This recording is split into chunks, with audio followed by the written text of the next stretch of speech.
Bab 1036, memberikan hadiah pernikahan kepadamu. Begitu mendengarnya, Tokia merasa bingung. Apanya yang sangat mirip? Megan tiba-tiba menyalakan televisi. Hadiah kami akan segera tiba. Tidak terlambat juga bagimu untuk melanjutkan pernikahan setelah hadiah besarnya tiba. Tokia dan yang lain menjadi semakin bingung. Apa yang sebenarnya ingin mereka lakukan? Perayaan Hari Nasional sedang disiarkan secara langsung di televisi. Saat ini, perayaannya belum resmi dimulai dan yang tengah disiarkan di televisi hanyalah kumpulan para pejabat yang sedang berjalan di karpet merah. Ketua dari holding company, penguasa feodal dari berbagai wilayah dan perwakilan dari veteran master. Suasana di sana sangatlah meriah dan bertolak belakang dengan suasana sepi di sini. Lalu tiba-tiba nada suara narator meninggi, "Master." Itu adalah mobil Master. Akhirnya Master datang juga. Mari kita buka mata dan melihat keagungannya. Kemudian antusiasme di sana meningkat drastis dan sorak-sorai terus bermunculan bagaikan ombak laut. Pintu mobil Master terbuka, lalu seorang pria, dengan postur tubuh yang tinggi dan tegap, turun dari mobil. Aura pria itu sangat kuat seperti seorang penguasa dunia. Tatapan matanya terlihat arogan dan tenang, reputasinya sebagai senjata nasional benar-benar layak untuknya. Hanya saja, pria itu menutupi setengah wajahnya dengan topeng, jadi hanya sepasang mata dan dahinya saja yang terlihat. Meskipun begitu, puluhan ribu gadis muda menjadi terpikat padanya. Tokia menatap Master lekat-lekat. Meskipun pria itu menggunakan topeng, tapi postur tubuhnya, auranya dan bahkan sepasang matanya, sangat mirip dengan Recha. Jika bukan karena Recha telah mati, dia pasti akan salah mengira Master sebagai pria itu. Ternyata ada dua orang yang begitu mirip di dunia. Zeus dan Dakota saling memandang satu sama lain dengan ekspresi terkejut. Mereka berdua tahu bahwa Recha adalah Master, tapi sekarang Master telah menunjukkan dirinya. Recha tidak mati, tapi keduanya tidak mengangkat suara. Recha berpura-pura mati, pasti karena dia memiliki rencana. Nyonya tua Ludwig menelan ludah dan bertanya dengan hati-hati, "Lady Sky, ada beberapa kemiripan antara Recha dengan Master. Menurutmu, apakah anak liar itu?" Dia mulai curiga. Lady Sky mencibir, "Kamu benar-benar sudah tua. Apakah kamu sedang menghina Master sebagai anak liar?" Nyonya tua Ludwig segera menggelengkan kepalanya, "Tidak, tidak. Aku tidak bermaksud seperti itu." Kemudian Lady Sky berkata, "Aku pernah bertemu dengan Master dan berbicara tentang apapun dengannya. Meskipun mata Recha agak mirip dengannya, tapi fitur wajah lainnya sangat berbeda jauh dengan Master." Nyonya tua Ludwig menghela napas. Kenyataannya, Master adalah Recha. Pria ini berjalan melintasi karpet merah dengan tergesa-gesa dan memasuki ruang tunggu pribadinya. Dia sudah tidak sabar lagi untuk segera menyelesaikan misinya dan pergi menikahi Tokia. Beberapa menit sebelum parade militer dimulai, sebuah tim upacara memasuki ruangan. "Master, kamu akan segera menaiki panggung, jadi mohon kenakan setelan jas kamu." "Iya," Recha menanggapinya dengan cuek dan beranjak berdiri.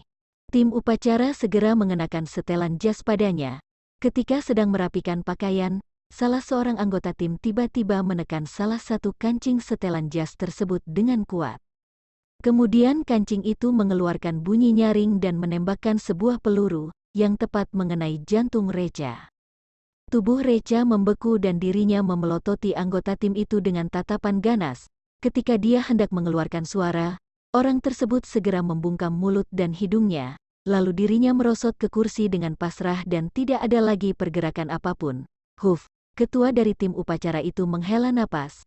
Rencananya berjalan dengan mulus. "Hehe, Master, tapi cuma segini saja, benar-benar tidak sesuai dengan reputasinya. Ayo kita pergi."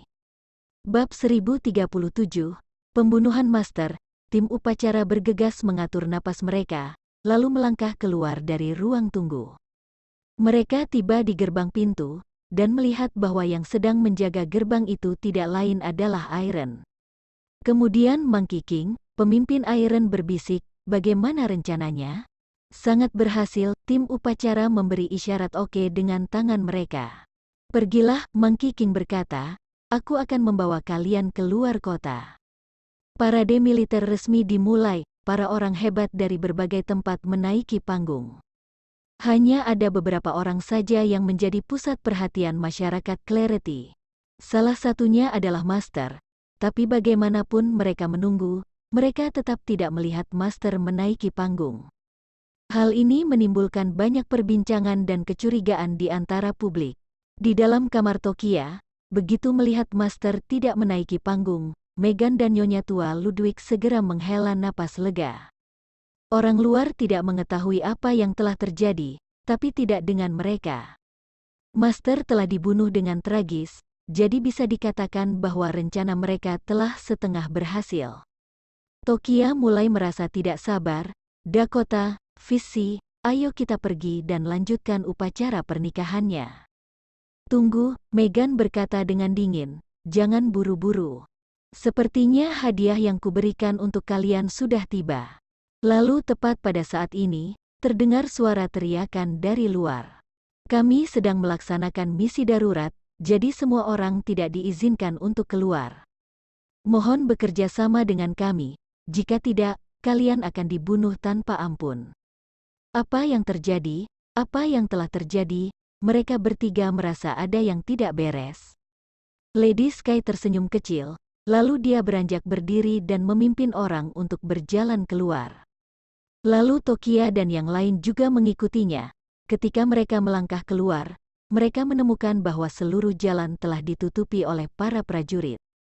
Bahkan lalat pun tidak bisa terbang keluar. Hari ini adalah Hari Nasional Loh. Hari di mana semua orang merayakannya bersama-sama. Buat apa mereka menutupi jalan? Meghan memelototi Tokia dengan senyum jahat di wajahnya. Dia tahu bahwa sebenarnya bukan hanya jalan ini saja yang telah ditutup. Bahkan seluruh akses keluar masuk Midgard telah ditutup. Master telah dibunuh, jadi pasukan militer harus menutup akses keluar masuk Midgard agar pembunuhnya tidak bisa melarikan diri. Tapi, karena pria itu adalah orang terhebat di negara ini, jadi jika berita pembunuhannya diketahui, maka itu pasti akan menyebabkan kerusuhan di perbatasan. Oleh karena itu, berita ini masih dalam kondisi dirahasiakan. Meghan menghampiri pemimpin pasukan dan berkata, "Halo, apa yang telah terjadi?" Lalu pemimpin itu menjawab, "Ini adalah rahasia, jadi tidak ada yang bisa kuberitahu." Meghan berkata, "Aku adalah istri markas Dewa Perang Kunlun. Bahkan aku saja tidak memiliki hak untuk mengetahuinya." Pemimpin itu ragu sejenak. Lalu dia berkata dengan hati-hati, "Master telah dibunuh, jadi kami diperintah untuk menangkap pembunuhnya." Meghan terkejut, "Ya Tuhan, ternyata benar." Lalu pemimpin itu bertanya dengan curiga, "Lady Sky, apa maksud dari perkataanmu?" Meghan menunjuk Tokia dan berkata, "Tadi aku mendengar bahwa mereka telah merencanakan sebuah konspirasi besar. Mereka menyebutkan kata-kata pembunuhan dan Master. Master pasti dibunuh oleh mereka." Apa pemimpin pasukan itu menjadi sangat marah, "Tangkap mereka." Wos, kemudian senjata, yang tidak terhitung jumlahnya, langsung mengarah ke arah Tokia dan yang lain. Mereka bertiga seketika ambruk di tempat Master telah dibunuh. Meghan bahkan menuduh bahwa mereka yang telah membunuhnya. Apakah ini adalah hadiah besar yang diberikan wanita ini kepada mereka? Kurang ajar, keputusasaan yang mendalam segera membanjiri mereka. Di ruang tunggu pribadi Master, Recha, yang telah dibunuh dengan tragis, bangkit berdiri. Lalu dia membersihkan debu di tubuhnya, dan melepaskan setelan jas dan mantelnya. Terdapat rompi anti peluru di bawah mantelnya. Dia telah mengetahui rencana musuh dari Iron, jadi dirinya mengenakan rompi anti peluru terlebih dahulu. Kemudian Lone Wolf, Lonely Wolfie, beserta pasukan King of Wolf melangkah masuk. Bab 1038, lakukan misi sesuai dengan rencana awal. "Kak, apakah kamu baik-baik saja?" tanya Lonely Wolfie dengan cemas. Recha menjawab, "Hanya beberapa amatiran saja, jadi mereka tidak mungkin bisa menyakitiku. Lanjutkan misi sesuai dengan rencana awal." "Baik." Sekelompok orang meninggalkan Menara Namsan melalui jalan tersembunyi. Iron mengawal tim upacara, yang membunuh Recha, sampai ke hutan belantara. Kemudian Monkey King, pemimpin Iron, menghentikan mobilnya dan melangkah keluar. Tim upacara mendesaknya, "Monkey King, mengapa kamu berhenti? Cepat kawal kami ke luar negeri." Monkey King menghela napas, "Apakah luar negeri sebagus itu?" Tim upacara berkata, "Omong kosong, kami telah membunuh Recha dan menjadi buronan nasional. Satu-satunya cara untuk menyelamatkan diri adalah dengan kabur ke luar negeri." "Tunggu, apa yang sedang kamu genggam di tanganmu?" Kemudian Monkey King menjulurkan tangannya, terdapat sebuah perekam suara kecil di tangannya. "Sialan," tim upacara seketika meraung, "kamu sedang merekam suara dan mengumpulkan bukti. Kamu telah mengkhianati kami, cepat kabur." Tapi, sebelum mereka melarikan diri, tiba-tiba terdengar suara ledakan dari segala arah. Senjata anestesi, yang sangat padat, membentuk sebuah jaring besar di udara, yang mengarah ke arah mereka. Mereka tidak bisa melarikan diri karena jarum anestesinya terlalu padat, dan pada akhirnya, jarum tersebut mengenai diri mereka. Efek dari obat anestesi ini sangatlah kuat. Dalam waktu kurang dari 3 detik, efeknya muncul, lalu tim upacara jatuh tersungkur ke tanah dan tidak bisa bergerak sama sekali. Bahkan mereka tidak memiliki tenaga untuk bunuh diri. Setelah itu, satu persatu sosok bangkit berdiri di rerumputan di sekeliling mereka. Mereka setidaknya berjumlah puluhan ribu orang, yang datang bagaikan gelombang pasang dan mengepung tempat ini. "Bajingan," tim upacara terus mengutuk leluhur Monkey King. "Kita bertemu lagi." Kemudian terdengar sebuah suara tegas dari luar tim pengepung. Tim upacara tertegun sejenak, sepertinya mereka pernah mendengar suara ini. Kemudian tim tersebut membuka jalan dan beberapa orang berjalan menghampiri mereka dengan langkah besar. Ternyata orang itu adalah Master beserta pasukan King of Wolf di bawah pimpinannya. Pikiran setiap anggota tim upacara seketika kosong. Bagaimana mungkin Master masih hidup? Mereka telah menembak mati dirinya dengan menggunakan Black Thermal Weapon. Tampaknya pria ini telah melakukan persiapan dari awal. Tidak heran dia adalah Master, ternyata tidak mudah untuk membunuhnya. Tatapan dingin Recha menyapu tim upacara tersebut, bawa mereka pergi dan serahkan ke kabin serigala untuk diinterogasi. Kabin serigala, tim upacara merasa tidak berdaya. Mereka telah mendengar rumor tentang kabin serigala. Mereka lebih memilih untuk jatuh ke tangan Serat daripada kabin serigala. Tapi sayangnya, sekarang mereka tidak memiliki tenaga untuk bunuh diri. Recha melirik Lonely Wolfie, "Apakah tim penjemput pengantin sudah disiapkan?" Lonely Wolfie menjawab, "Tenang saja. Aku jamin pernikahan ini pasti akan menggemparkan seluruh kota." "Oke, ayo kita pergi menjemput pengantin." Di lokasi pernikahan, Tokia dan yang lain telah ditangkap oleh para prajurit. Saat ini mereka sama sekali tidak tahu apa yang harus mereka lakukan. Tokia tidak takut mati, yang dia takutkan adalah bahwa dia tidak bisa menikah dengan Recha sebelum kematiannya. Semakin Tokia merasa putus asa, Nyonya tua Ludwig menjadi semakin senang. Dia terus mencibir, "Ingat, Tokia, pemenang sebenarnya adalah mereka yang telah memperoleh kemenangan akhir. Kamu tidak akan berakhir dengan baik karena telah menyinggung keluarga Ludwig." Meghan memutar matanya dengan marah kepada Nyonya tua Ludwig. "Apakah kalian berani menyebut diri kalian sebagai keluarga Master? Aku berhasil menghabisi mereka dengan melakukan trik kecil saja. Tapi keluarga kalian hampir dihancurkan oleh mereka, sekumpulan orang bodoh." Wajah anggota keluarga Ludwig memerah karena malu dan perasaan mereka berkecamuk. Dulu mereka berpikir bahwa keluarga mereka akan segera menjadi keluarga semi kerajaan. Tapi sekarang, tampaknya mereka sangat berbeda jauh dengan keluarga semi kerajaan. Saat ini Tokia sudah tidak menaruh harapan apapun lagi. Bab 1039, Mati pun Hares jadi suami istri. Nyonya keluarga Kail itu ternyata adalah istri Dewa Perang Kunlun. Pengakuannya sangat mengejutkan, cukup untuk membuat mereka mendapatkan hukuman mati. Dia menatap Avril dengan berlinang air mata. "Bu, berjanjilah padaku, setelah aku mati, kuburkan bersama Reca. Saat hidup tidak bisa jadi pasangan suami istri, setelah mati, tetap jadi pasangan kekasih. Avril tiba-tiba kehilangan akal sehatnya dan bergegas ke arah Meghan. Binatang, bajingan, kamu bahkan tidak lebih dari babi dan anjing. Meskipun aku mati hari ini, aku akan menjadikanmu sebagai kambing hitam. Meghan langsung menendang perut Avril. Avril tumbang ke tanah sambil memegangi perutnya, lalu memuntahkan darah, dan meronta-ronta kesakitan di atas tanah. Berani menghina istri dewa perang, dosanya tak terampuni. Tangkap Avril, gunakan hukuman mati untuk membayar dosa. Baik, keempat tentara segera menangkap Avril, bawa orangnya pergi. Meghan memerintahkan, eksekusi sesuai hukum, tapi saat mereka hendak membawa orang pergi, sekelompok besar pasukan mobil tiba-tiba melaju. Sekilas memandang tidak terlihat ujungnya, seluruh jalan penuh. Pasukan mobil ini semuanya adalah Lexus L5, ada 2 bunga merah besar tergantung di setiap mobil, hal yang bahagia. Semua orang yang ada di sana langsung tercengang di tempat. Situasi apa ini? Orang yang memenuhi syarat untuk mengendarai mobil semacam ini pasti adalah tokoh tertinggi.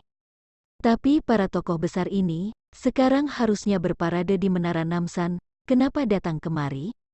Apalagi setiap mobil digantung bunga merah besar, seperti tim penyambutan. Pasukan mobil berhenti di depan rumah Tokia, pintu mobil kedua terbuka, seorang pria turun dengan membawa hadiah ucapan selamat di tangannya.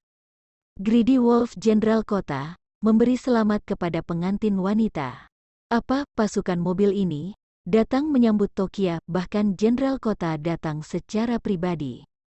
Semua orang belum bereaksi, pintu mobil ketiga terbuka, seorang pria gagah berkulit hitam berjalan keluar.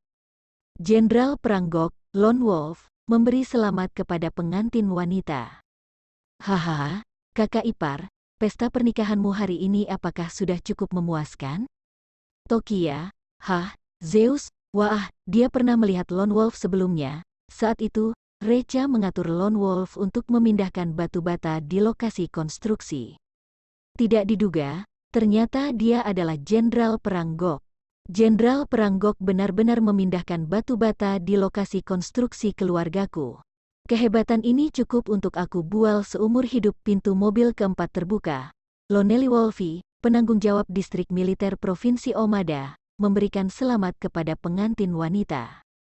Kakak ipar, hari ini beberapa saudara sudah berencana tidak akan pulang sebelum mabuk. Semoga bisa memakluminya. Belasan mobil di belakang juga keluar sekelompok jas hitam satu demi satu. Mereka semua adalah tokoh besar yang terkenal dan memiliki latar belakang. Hanya jenderal saja, tidak kurang dari 10 orang. Beberapa orang sekilas langsung mengenalinya. Kelompok orang ini semuanya adalah murid master. Para murid master datang menyambut kerabat secara langsung. Formasi ini, semua petinggi berkumpul di depan rumah Tokia dan sangat meriah. Kakak ipar, hadiah ini ketulusan dari kami, tolong terima dengan senang hati. Tidak tahu apakah aku punya kesempatan untuk minum wine mahal hari ini? Pengantin baru, ini adalah pesan pernikahan untukmu, yang ditulis secara pribadi oleh pimpinan 1. Orang tua dia itu menghadiri parade militer, jadi tidak bisa datang secara pribadi, jadi dia hanya bisa mengutusku untuk kemari mengantar hadiah selamat. Semua orang yang hadir sudah membeku di tempat, mereka tidak berani percaya bahwa adegan ini nyata. Belasan lebih mobil Lexus L5 digunakan sebagai mobil pernikahan. Belasan lebih jenderal menjadi pengiring pengantin pria dan datang menyambut secara langsung. Bahkan pimpinan 1 pun mengirimkan hadiah ucapan selamat. Mendengarkan maksud dari pihak lawan, jika bukan karena hari nasional, orang tua itu pasti akan datang memberi selamat kepadanya secara langsung. Ini, apa yang sebenarnya terjadi? Apakah mereka diundang oleh Reca? Bukankah Reca seorang petugas kolonel? Bahkan 100 orang petugas kolonel juga tidak akan dapat mengatur kartu sebesar itu. Lone Wolf berteriak, waktu terbaik sudah tiba. Mohon pengantin pria turun dari mobil dan sambut pengantin wanita. Pengantin pria. Bab 1040, pengantin pria tidak mati. Sekujur tubuh Tokia gemetar. Bukankah Recha sudah mati? Pengantin pria dari mana? Mungkinkah kedua matanya berapi-api menatap bagian kepala mobil? Pintu mobil terbuka, Recha, yang mengenakan pakaian pengantin pria yang meriah dan memegang bunga, turun dari mobil. Dia berjalan ke depan Tokia dengan langkah besar, dan kedua matanya penuh daya tarik. Cantik sekali, haha, tim pengiring pengantin pria terbaik tertawa terbahak-bahak, benar-benar tidak disangka, seorang master yang bermartabat juga bisa terobsesi. Cium, Lone Wolf berkata, yang lain juga berteriak, cium, cium. Recha tersenyum dan menyerahkan bunga itu, Tokia, menikahlah denganku. Sampai sekarang, Tokia masih tenggelam dalam keterkejutan ini, belum bereaksi sama sekali. Gelombang keterkejutan ini benar-benar terlalu besar. Zeus buru-buru mengguncang Tokia, kakak, segera setujui kakak ipar. Baru kemudian, Tokia akhirnya sadar kembali.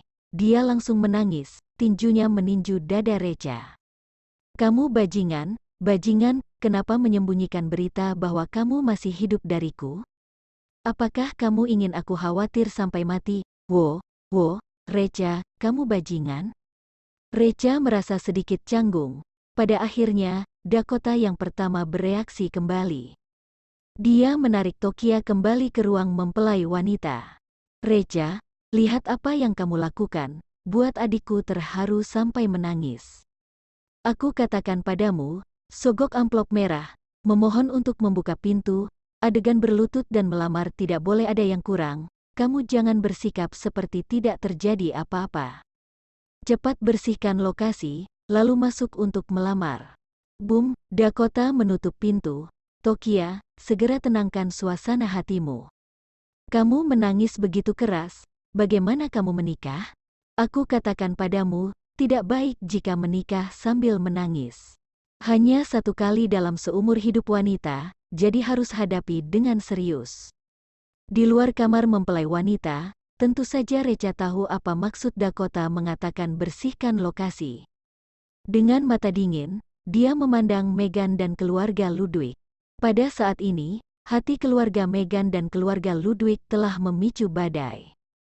Sial, Recha ternyata masih hidup, Iron yang menipu dirinya.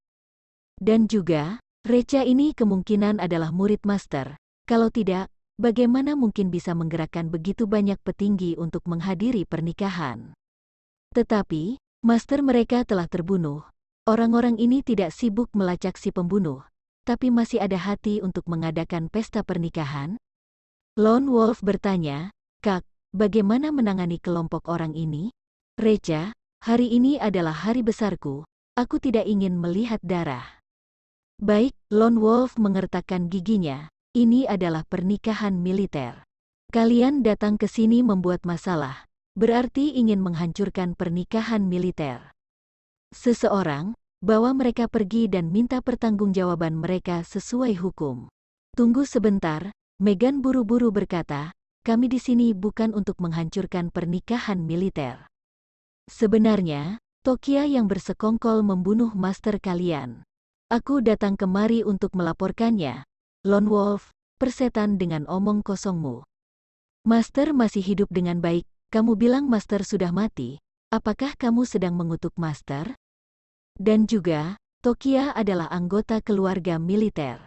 Kalian menjebak anggota keluarga militer, dosa kejahatan bertambah. Seseorang, bawa mereka pergi. Apa? Meghan tercengang. Master ternyata tidak mati, mana mungkin, dia masih hidup. Kenapa tidak pergi ke acara parade militer? Dan juga, seluruh kota Midgard diblokir. Bukankah karena ingin menangkap si pembunuh, tanpa memberi waktu yang cukup untuk dia berpikir? Lone Wolf langsung membawa mereka pergi, lanjutkan pernikahan. Recha menyesuaikan emosinya dan berjalan ke ruang pernikahan.